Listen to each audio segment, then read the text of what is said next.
Tech pitch චතුරාංගිකෙන් අද ගේන්න යන්නේ ඔයාලට ප්‍රී AI ප්‍රසන්ටේෂන් එකක් හදාගන්න 100% ප්‍රී කොහොමද හදාගන්නේ කියලා ප්‍රසන්ටේෂන් එක. යන් අපි වීඩියෝ එකට.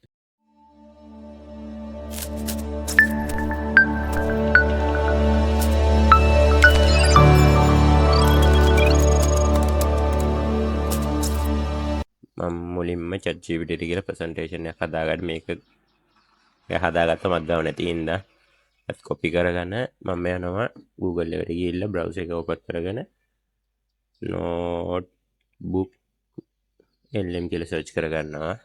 ඊට මෙන්න උඩින් මෙන්න සයිට් එකට ගිහිල්ලා මෙන්න මේ try notebook LM කියලා දෙන්න. ඊපස්සේ මෙහෙම load වෙලා මෙන්න මෙහෙම තැනකට එයි. ඊපස්සේ ඔයාලට තියෙන මෙන්න මේ create new notebook කියන එක ක්ලික් කරලා මෙන්න මෙතනට ඔයාගේ මේක දෙන්න තියෙන්නේ. ඔයාලට පුළුවන් ෆයිල් එකක් අප්ලෝඩ් කරන්නත් ඒ ඔක්කොම පුළුවන්. ඊට පස්සේ මේ send කරන්න රිසර්ච් වෙනවා. ඊට පස්සේ රිසර්ච් වුණාට පස්සේ මම ඔයාලට පෙන්නන්නම් කොහොමද කියලා මොනවද කරන්න ඕනේ කියලා. හරි. මේ ටික ඉම්පෝර්ට් කරගන්න. මේ ටික ස්විච් කරගන්නවා. ඊපස්සේ මෙන්න මේ side deck කියන එක ක්ලික් කරන්න. generate දෙන්න.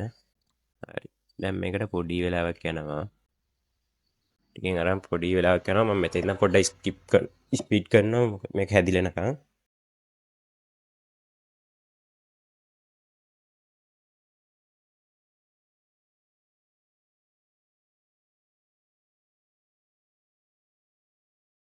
හරි දැන් හැදිලා ඉවරයි. දැන් තියෙන මෙන්න මේ බටන් එක ඔබන්න.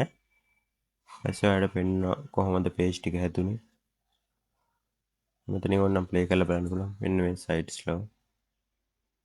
මේ තියෙන first page එක. මේ second page එක. third page එක. fourth එක. fifth එක. sixth එක. 7 එක. 8 එක. 9 10 11 ඔය තමයි හැදිලා තියෙන්නේ බලන්න. හරිම ලේසි ඉක්මනට මේක හදාගන්න පුළුවන් කිසිම නැහැ. ඊට පස්සේ ඔයාලට ඕන වෙන එයා download pdf තුන නැත්නම් powerpoint එකෙන් .pptx කියලා මේක කරන් තියෙන්නේ. හරි එහෙනම් අදට අපි යනවා.